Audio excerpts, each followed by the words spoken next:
by stating unequivocally that I associate myself with the views of the Leader of the Opposition, Honorable Saleshando, expressed in this House in response to SONA. Let me also state that my contribution today are informed by views expressed by attendants in my constituency at least 19 Khotla meetings, as well as direct communication with constituents. So I speak for those people, I amplify their voices today. Mr. Speaker, on the 15th of April 1912, the Titanic sank with devastating consequences. It has been said that the captain of the ship interviewed before the ship set sail said about the ship, even God himself couldn't sink this ship. What lack of humility. Mr. Speaker, this NDP 12 plus this BTP,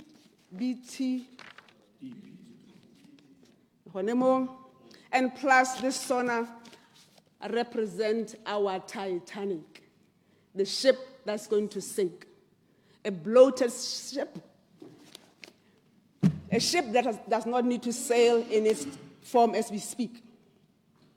It's overloaded, it's unrealistic, it's confusing, it's confused, and it's captained by a captain whose posture and language suggest that he needs only his voice. I think it is a matter of fact that His Excellency expressed the view that sometimes he listens only to himself. That is the posture. And in fact, this posture is amplified in many things that he has done. Let's see, for example, the captain of the ship. If you disagree with him, you are stupid. Clarification. Your grammar is bad. Hey. If you question him, you are stupid. Your grammar is bad. You need to go back to school. You are uneducated. You have no solutions. He tries to humiliate him. He humiliates you. He cites Latin maxims, of course, and long dead Western authors and philosophers to show that Mr. Speaker, it was in this House that the President, using his power of presidency, instructed me and Honorable Kapinga to actually now somehow be trainers to our members of opposition. I mean, what authority do we have? What was the suggestion? That we are smarter than them?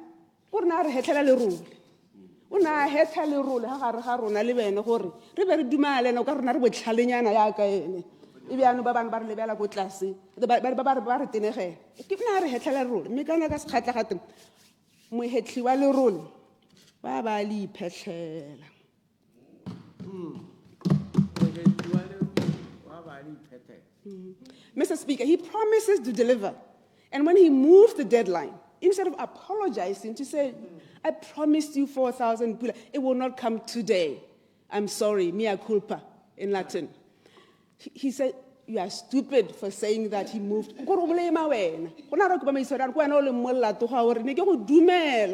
would I 4,000 people? How would I 100,000 jobs? Yeah, and how would it go?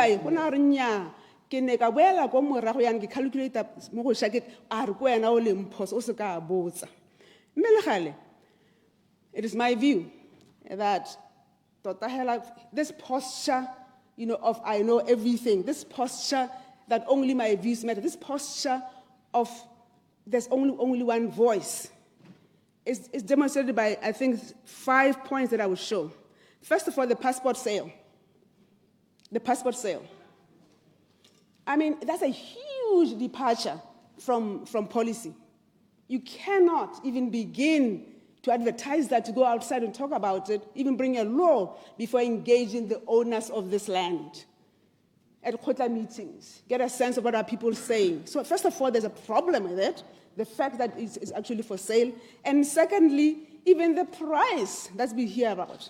I mean, 1 million pula, which has been the floated price, is the price of a 3-bedroom house with Kobuka. So we have built this country. In 1966.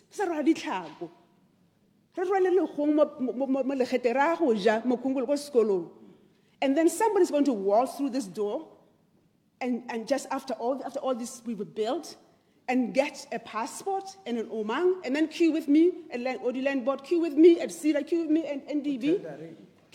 I mean, that's a huge departure from policy. If you're going to do that, engage the people. And also, if you're going to do that, please believe that this citizenship is worth more than 1 million pula. Please. It shouldn't be sold. But if you're going to sell it, please, it should not be sold at all. But if you're going to sell it, and who are these people? Why would they buy this? Why would they buy it? Why would they buy it? You have to ask yourself, who are these people? The direct appointment policy. That's another new stance. You know, it's been said many times, but one of the key elements of government procurement is competition and transparency. So it is now the default position as opposed to the exception. Again, it's an indication that there's only one voice. If you don't want to involve other people, that's the stance as I see it. The creation of a new city. The creation of a new city in Kgalagadi. Well, even just when the government decided even to carve out a portion of Palape to create Buang, the Biustiel, that was a debate in cabinet and in parliament. Because those are huge projects. You don't create a city which is going to actually involve new laws, new policies, new regulations, without involving batho bale hatsileu.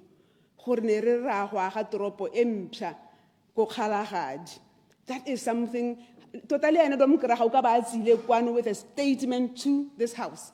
A statement so that should be debated. Statement just that we can actually decide, as executive, decide to create a new city in a country without involving anybody. But I don't know who else, and we hear about it at press conferences. We read about it on Google. We hear,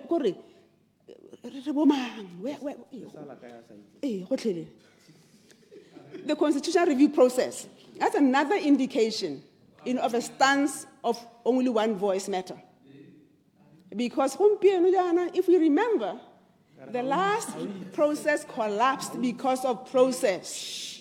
The last process, constitutional review, collapsed, not because of content. Content, yes, was bad, but process was very important. Process.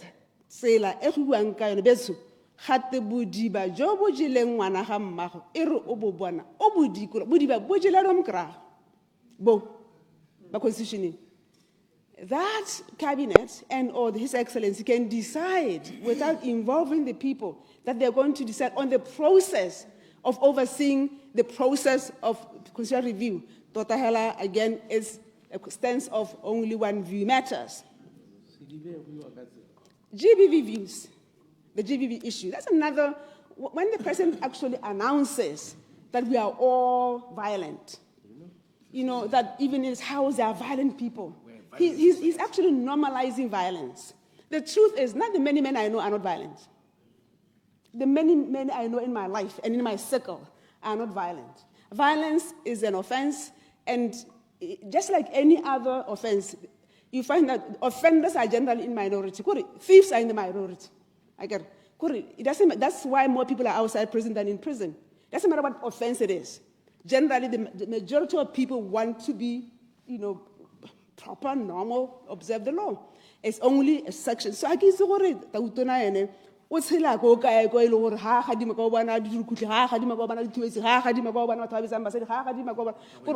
is this place that he's living in? Because in this country, the people I know is that the majority of people, are law-abiding citizens. But when you say in this house that GBV is actually by everybody, and therefore Honorable Chombo cannot you cannot blame her for not doing enough because really it's all of us. We are doing it in our bedroom. Basically, you are normalizing it. You are telling that man over there who's violent, that woman over there who's violent, whoever, they say, it is okay. If we are violent, we are Clarification. I will yield. Clarification from Dr. Modise. Thank you very much, Mother of the House. Maybe you can clear it for me how we did establish that violence in itself is not something that we can accept. But as well, gender-based violence is a subset of violence. Then how does it come about that when you call it violence, now you are normalizing it, when violence in itself is not normal? I'm not clear on that. Thank you. Madam of the House. Okay, maybe you misunderstand. His Excellency says we are all a violent society. In this house, he says, how can we deal with this problem?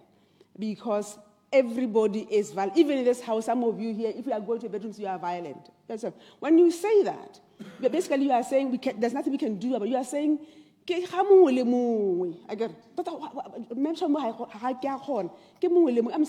saying, well, no, that's not true. There are countries that are dealing with this problem. Of course, like rape, like any other offense, there will always be offenders. There will always be offenders in society. It's how you deal with them and why you deal with them. How you deal with them, that's important. And also, and I don't have the time, and perhaps at the right time, I can discuss with you what I believe are some of the igniters, of violence in particular country. One of them, I can tell you, is obviously 37% of youth are unemployed. It's drug use. It's unhappiness. It's people without jobs. So basically, when people are unhappy, they are more likely to be violent to those people closest to them because out of frustration. So if you can give us 100,000 jobs, if you can give us, all the kids can go to school, if you can have people have actually, they can actually have visa and actually leave their parents' homes to go and set up homes, you will see that there will be more happiness. And generally, I'm not saying it would go away.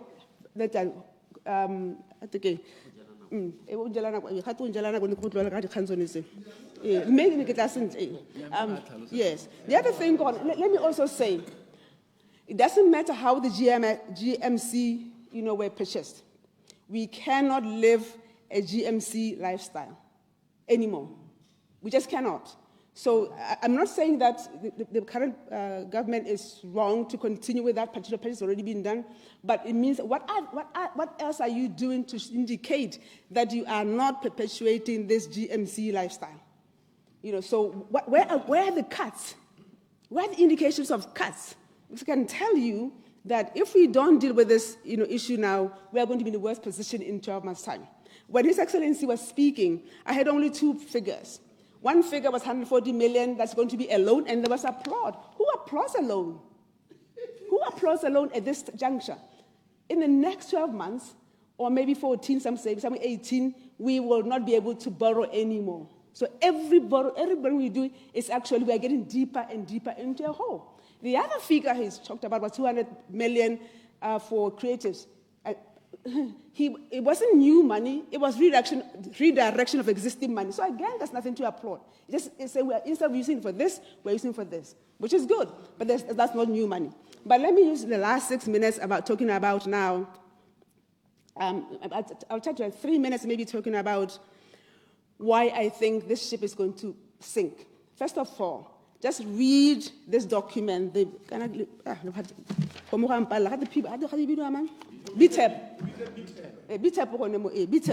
Look at it, especially from page 130 onwards.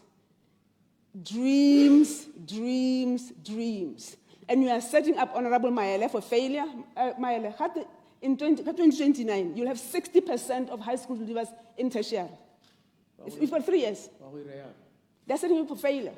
And Honorable, the basic education, how did there be a 100% of transition from junior high to Form 4? Setting you for failure. All of you are going to have passed 31 laws in the next year. 31 pieces of legislation. It's impossible. Imagine the regulations. They are said, this is setting you up for failure. You'll be defending it for the next 3 years because it is impossible. It is not that we don't want to succeed. We are just saying that it is a bloated ship that is going to sink. When you have no priorities, that's a problem. Just pick up a few and say education and health. forget about, and say to Madam, forget about internal roads in OG. Forget about them. You are not going to be building because we don't have the money. Instead, we're going to do targeted roads. And we will understand. Right? We will understand because we know in this house last year, when there was no money, some said there's no money, they were saying gaps is down. You came in and found out gaps is not down. There's no money for gaps to give to anybody. So I'm saying reprioritize. Reprioritize, stop dreaming, reprioritize, and have a realistic path because it is possible. Lastly, I'm going to very quickly talk about Gauteng West, but so I've only 4 minutes. The hospital, Bakata is still waiting. The railroad to nowhere, the Sela project. It doesn't go anywhere. It's the railroad to nowhere. For example, they don't need Oman to open at night at all. They just need for there to be access to health and access to. They don't need to open at night at all. They just want the 2 facilities, the 2 services that are already opening at night. That is the healthcare sector and the police sector. They want them to have resources so that they can function. But more than 24 hours say, that's what I'm just saying. It is a ship that's heading for rocks. And don't you sink if you are not careful. Pila di landfill. Bakatla tota balapi. Ka ho bua ka musi wa landfill honorable Winter Molusi tota he. And then gape temo. Ba re ke botse gore ba reng. They are not gore. No is an answer. Silence is unacceptable. No is an answer. Silence is not acceptable. You cannot keep Batswana guessing as to whether or not there's going to be some kind of scheme this year. What is the nature of that scheme? But Hobo says, please. Studies at the schools. Atisha Junior should be closed. That should be closed. Mental health issues.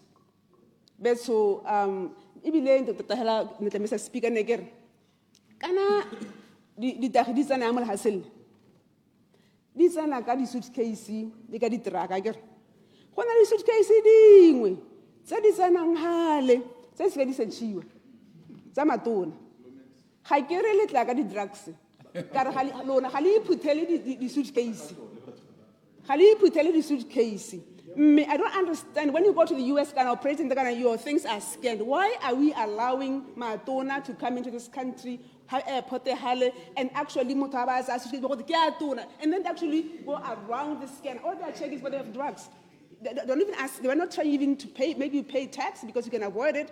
But please, have your back scanned because that is something we cannot tolerate anymore. Drugs.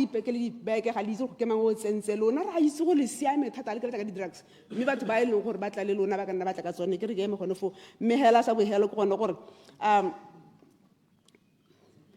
37% of youth had this unemployed generally. Is more than 80% because I think is about more than 80%. All small villages, 37% is just a joke. Almost it's a village with zero employment except for the teacher, except for the wildlife officer maybe, except for we cannot have this. And if we are going to have any, we are not going to have 100,000 jobs, by the way. That's impossible. But we can have some jobs only if you prioritize and be realistic. If you allow this ship like this, it will sink everybody. Because when there is no priority, nothing happens. And Hape, please talk to His Excellency the President. It's important for him to assume a posture of consultation, a posture of like other people are smart as well. And Hape as a guy, so no se guy. 100% ole ono bana ba sekolo ba tlo go pasa ka 60%, ha ba tlo pasa ka I think 60% by 2029. Ha ke re boka e ska la tene ga be re motho o re hela ganetsa ke a be ke modumela ke dumela gope ke ganetse gope ha re ke dumela gotlhe Then she said, I apologize. I thought I could reach it, I didn't reach it. Otherwise, let's remember Captain Smith said, this is a ship that not even God can sink. Don't approach this with that kind of bravado and courage and lack of humility. Accept that this is a huge ship. It needs better coordination, it needs better planning, and it needs prioritization. I thank you, Mr. Speaker. Honorable Penyo Mukete Soho.